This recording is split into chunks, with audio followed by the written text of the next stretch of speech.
کہ صاحب نصاب ہونا کسے کہتے ہیں؟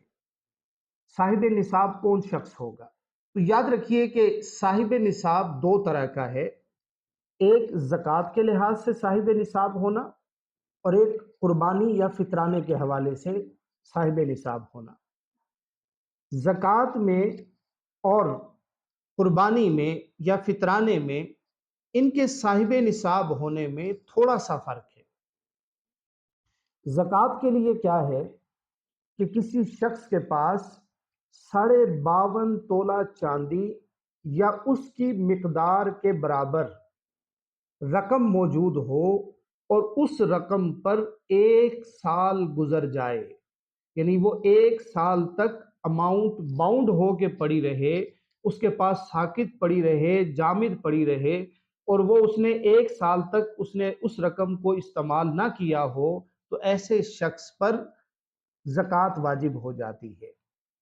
قربانی کے لیے کیا ہے؟ تھوڑا سا ڈیفرنس ہے، رقم وہی ہے 52.5 تولہ چاندی کے حساب سے۔ اگر کسی شخص کے پاس قربانی کے دنوں تک یا قربانی کے 3 دنوں میں بھی اگر کسی شخص کے پاس 52.5 تولہ چاندی یا اس کی مقدار کے برابر پیسہ آ جائے، اس کے اوپر قربانی لازم ہو جائے گی۔ اب زکوٰۃ میں اور قربانی یا فطرانہ میں فرق یہ ہے کہ زکوٰۃ کے لیے 1 سال تک اتنی اماؤنٹ پڑی رہے پھر زکوٰۃ واجب ہوگی، لیکن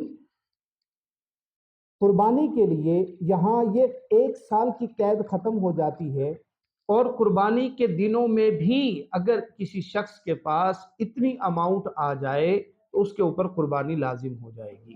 اب صاحب نصاب میں ہم نے تذکرہ کیا کہ 52.5 تولہ چاندی یا اس کے بقدر اماؤنٹ بندے کے پاس موجود ہو تو اس پہ قربانی واجب ہوگی۔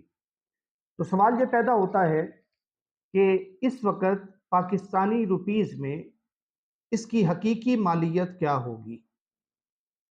تو آج کے ریٹ کے مطابق تقریباً 1,80,000 روپے نصاب کا بنتا ہے، یعنی جس شخص کے پاس 1,80,000 روپے تقریباً کم و بیش کیفیت کے اعتبار سے اس کی مالیت تبدیل ہو جائے گی، کم و بیش 1,80,000 روپے کے حساب سے اگر کسی شخص کے پاس قربانی کے دنوں میں سپیئر آ جاتا ہے تو اس شخص پہ قربانی واجب ہوگی۔